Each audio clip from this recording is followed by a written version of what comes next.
정몽구 대한축구협 회장은 국제축구연맹 피파가 한국의 사례를 모범으로 보고 있다고 믿고 있습니다.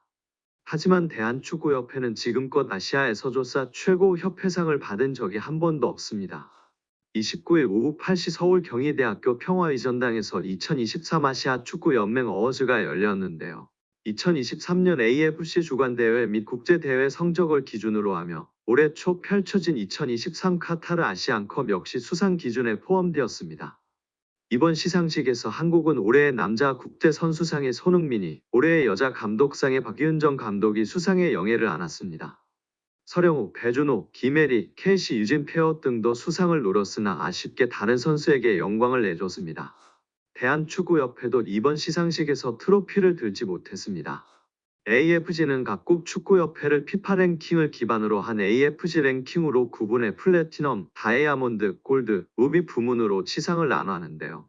대한축구협회는 일본 축구협회, 이란 축구협회와 함께 플래티넘 축구협회상 후보에 올랐습니다. 개최국 2점을 안고 수상도 기대됐으나 결과는 일본 축구협회의 통산 9번째 축구협회상 수상이었습니다. 이로써 대한축구협회는 이번에도 AFC 어워즈에서 축구협회상을 수상하지 못하는 굴욕을 맛봤습니다. AFC 어워즈에서 축구협회상이 제정된 2005년 시상식 이래 대한축구협회는 한 번도 해당 부문 정상에 오르지 못했습니다. 일본은 무려 9번이나 협회상을 받을 동안 한국은 단 한 차례도 받지 못한 것입니다. 2013년 시상식에는 3개 부문으로, 2022년 시상식에는 4개 부문으로 나눠졌음에도 결실을 맺은 적은 없습니다. 심지어 북한 축구협회도 사회에, 중국 축구협회도 이에 수상했다는 점에서 대한축구협회가 이를 잘한다고 생각하는 것은 정몽규 회장의 망상이라고 볼 수 있을 것 같습니다. 설령 축구협회상이 실제 운영 능력보다 외교적 능력을 중시했다 하더라도 대한축구협회는 할 말이 없는데요. 엄밀히 말해 외교적 능력이야말로 대한축구협회가, 특히 협회장이 발휘해야 할 덕목이기 때문입니다. 정 회장은 올해 출간한 자서전 축구의 시대에서 중동 카르텔을 지적한 바 있는데 만약 그 틈바구니에서도 외교초 성과를 달성했다면 대한축구협회가 지금까지 축구협회상을 받지 못하는 일은 없었을 것입니다. 자니 인판티노 국제축구연맹 피파 회장의 말도 곱씹을 필요가 있습니다. 인판티노 회장은 28일 축구회관을 방문해 대한축구협회는 아시아를 넘어 세계적으로 모범적인 사례라며 대한축구협회를 비호한 바 있습니다. 관련해 정 회장은 시상식 전 취재진을 만나 인판티노 회장은 한국에서 일어나는 일도 잘 이해하시고 모든 미디어에서 나오는 거 모니터하신다. 천안에 짓는 축구종합센터에 대해 이야기를 드렸을 때는 감격하셨다. 피파도 축구종합센터가 전 세계에 좋은 모델이 될 거라 말했다라고 힘주어 말했습니다. 그러나 인판티노 회장의 말은 어느 나라에서나 할 수 있는 외교적 수사에 가깝고 원론적인 답변에 가깝다는 건 초등학생도 아는데 정몽규만 모르는 것 같습니다. 이 말에 심취할 게 아니라 현실을 되돌아보고 더 발전할 영역이 있는지 탐구해야만 합니다. 정 회장은 AFC 어워즈와 컨퍼런스를 유치하며 한국 축구의 성과를 보고자 했지만 결과적으로 대한축구협회가 여전히 나아갈 길이 멀다는 거 확인하는 장이 됐습니다. 정 회장은 인판티노 회장의 립서비스에 갇혀있을 게 아니라 반성을 통해 자신이 해야 할 일을 명확히 이행해야 합니다. 제22대 국회 정기국정감사는 일단 마무리됐습니다. 대한축구협회 정몽규 회장은 지난달 국회 문화체육위원회의 현안 질의에 참석한 데 이어 24일 국감 종합감사에도 증인으로 출석해 여야 의원들의 날 선질의 공세에 시달렸습니다. 현안 질의 때는 질문 요지를 벗어난 엉성한 답변으로 일관에 크게 질타받았지만 국감에선 비교적 명확한 입장과 정리된 견해를 밝히는 등 조금 다른 모습을 보여 눈길을 끌었습니다. 그런데 아직 끝이 아닌데요.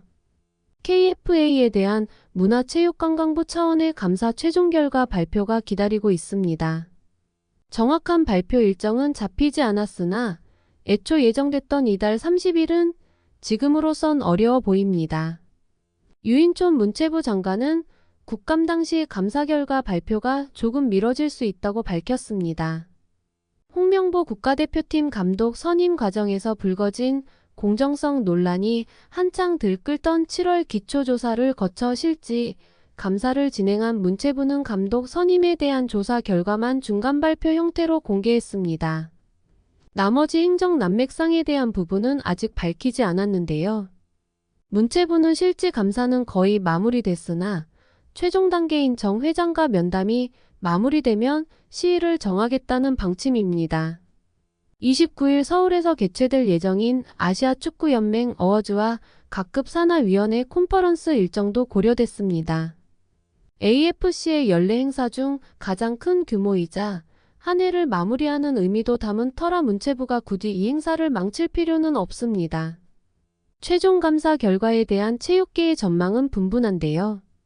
알맹이가 빠진 듯했던 대표팀 감독 선임 중간 발표와 딱히 다를 게 없을 것이란 예상이 있는 반면 일각에선 추상적 내용이 아니라 수치와 팩트 중심의 사안이 집중적으로 다뤄진 만큼 수위가 상당할 것이라고 보기도 하는 상황입니다. 정확히 어떤 내용이 담길지는 파악되지 않았으나 지도자 라이선스 이수자 선정 특혜, 심판 문제, 운영비 활용 문제, 특정 에이전시와 유착 의혹 등이 종합적으로 담길 것으로 보입니다. 실제로 문체부는 그동안 KFA가 프로 및 대표팀 감독이 되기 위해 반드시 소지해야 할 P급 지도자, 라이선스 교육 이수자를 선정하면서 일부 지도자에게 특혜를 줬다는 정황을 포착하고 KFA 담당자에게 경위를 캐물은 것으로 알려졌습니다.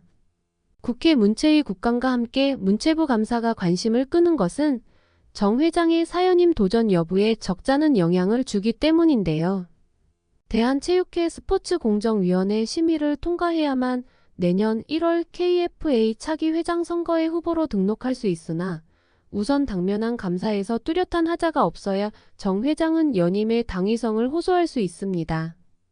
유인촌 문화체육관광부 장관은 축구 국가대표팀 감독을 새로 선발할 경우 홍명보 감독도 다시 지원해서 공정한 절차를 밟아야 한다고 밝혔습니다. 유인촌 문체부 장관은 오늘 27일 KBS 일요진단 라이브에 출연해 홍명보 감독도 여러 가지 본인이 억울한 점이 있거나 문제가 있다고 생각하면 면접도 다시 하고 또 그 외에 다른 경쟁자와 함께 과정을 제대로 거쳐서 선임되는 게 맞다고 말했습니다. 유인촌 장관은 또 최근 국가대표팀의 좋은 성적이 감독 선임 문제에 영향을 주지는 않을 것이라며 정상적인 과정을 거쳐 다시 태어나는 것이 좋을 것이라고 덧붙였습니다. 정몽규 대한축구협회 회장의 사선에 대해서는 부정적인 입장이라며 정 회장이 생각을 정리하고 어떤 결정을 할 때까지 저는 기다려주는 게 맞다고 생각한다고 말했습니다. 다만 문체부나 대한체육회나 축구협회 인사에 개입하지는 않는다며 이런 스포츠의 자율성이 침해될 경우 국제기구들이 월드컵이나 올림픽 출전을 금지시킬 수 있다고 설명했습니다. 절차상 위법이 있다면 법적인 절차로 결정이 번복될 수도 있다. 법조계는 홍 감독 선임 과정의 절차상의 하자가 축구협회 결정에 번복을 가져올 수 있다고 짚으며 화제입니다. 익명을 요구한 변호사는 절차상의 위법이 있다면 법적인 절차로 결정이 번복될 수도 있다면서 다만 축구협회는 사단법인이기 때문에 민사소송을 거쳐야 한다. 우선 문체부 감사에 따라 장관이 어떠한 권고를 내리는지 지켜봐야 할 것 같다고 밝혔습니다.